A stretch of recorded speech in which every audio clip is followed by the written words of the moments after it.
ordinary family is an extraordinary hour. Tomorrow at 8, 7 Central. ABC next Monday. It's Two Bodies for One on Castle. Seriously?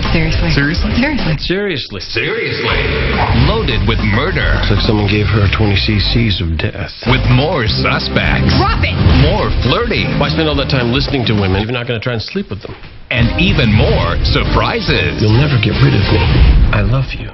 ABC's Castle. All new next Monday, 10, 9 Central, after America's most watched show, Dancing with the Stars on ABC. From K2 News, this is a breaking news alert. And that breaking news is a double stabbing in Salem. 2 victims taken to the hospital. K2's Anita Kasey is live on the scene. So, Anita, what have we learned tonight? Well, Deb, I can tell you that police describe this as a very chaotic scene. You can see even a couple of hours later, they are still on scene here tonight.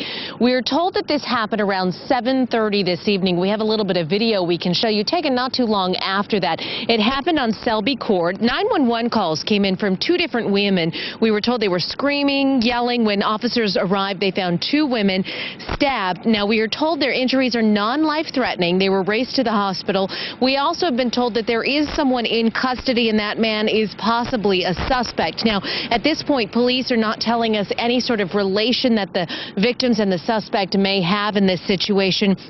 Although this was frightening enough on its own with these 2 women that were stabbed, we are told there were also children inside the home at the time, and one of those was a baby. We are waiting for the latest word on this from the public information officer, who's expecting to give us an update anytime soon. We will bring that to you as soon as we can. Deb, for now, we're live in Salem. Anita Kasey, K2 News. All right, Anita, thank you. Well, could be the first ever organized driver action against TriMet. There are rumors of a driver sick-out planned for Wednesday. Rumors that had union members meeting tonight, and TriMet firing off warnings against any action. K2's Bob High has more on what those rumors mean and why TriMet says any kind of union work stoppage would be illegal. Bob? That's right, Deb. Any work slowdown or strike, TriMet says, would break a 2007 state law, a law sought by the union itself. Still, plans for a sick-out this Wednesday keep circulating. TriMet drivers and mechanics union members pack a union meeting Monday night. It comes in the wake of rumors that transit drivers may conduct a sick-out or work slowdown on Wednesday, September 13th. Some members are angry over TriMet's order that workers contribute to their health care plans.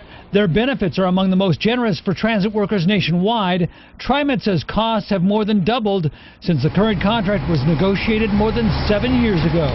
In a letter, TriMet told the union, ATU Local 757, that it's learned union officers have ordered a work slowdown and that ATU 757 members are implementing this order. The letter adds, employees who engage in a work slowdown will be subject to discipline up to and including termination. They don't have the right to strike or do a work slowdown. So we wanted to communicate and clearly say it's against the law to engage in that kind of activity. And if we find somebody who does that, they are subject to discipline.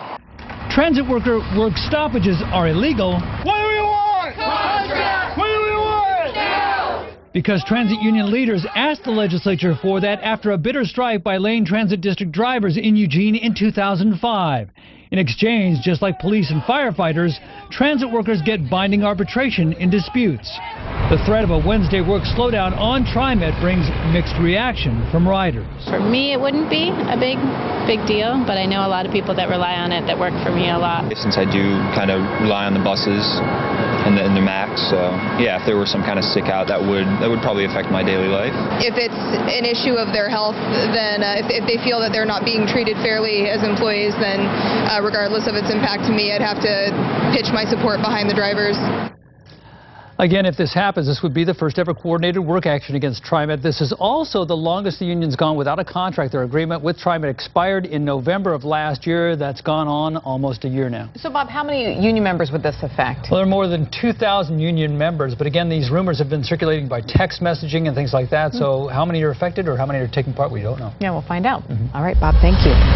Now to a K2 crime alert in Beaverton. Police arrest a man on rape charges. And tonight they want to know if there are any other victims. 38-year-old Alonzo Odom was arrested Saturday after somebody called police saying they witnessed Odom engaging in sexual activity with a 14-year-old girl. Police do worry there could be other victims, and they want to hear from anyone with any other information.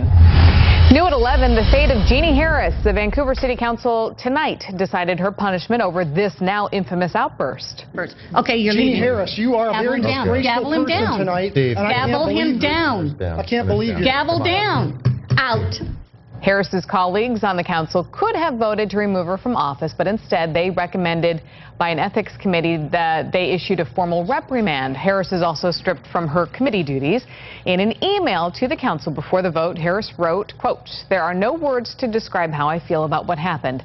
How I reacted was unacceptable, and I take full responsibility for my actions." Harris is now in Germany on a fellowship. Candlelight filled Portland's living room tonight to outshine hate. Hundreds came out for a vigil to mourn the 6 teenagers recently bullied to the point of suicide because of their sexual orientation. K2's Anita Kasey was there. National Coming Out Day. Not the usual celebration at Pioneer Courthouse Square. Instead, a somber reminder it can still be painful to be perceived as different. Bullying in our schools exists. Bullying is dangerous. Bullying hurts. Young LGBTQ people feel very excluded, threatened. It's a matter of life and death. Portland Mayor Sam Adams and several hundred other people lit candles to remember the 6 young men, 13 to 19 years old, who've recently taken their lives after bullying, teasing, and harassment over sexual orientation. When these incidents were reported, each of us immediately took us to that place in our lives where we were hurt.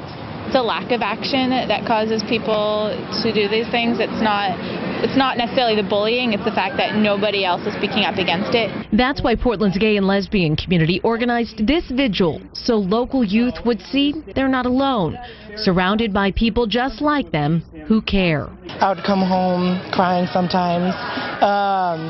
So just knowing that I can make a change somehow, it's a good feeling. For me, it's a loss of our future. That's our next generation. And that's why this is so important to us, because we have to take care of our next generation or nothing we do now matters. Anita Kasey, K2 News.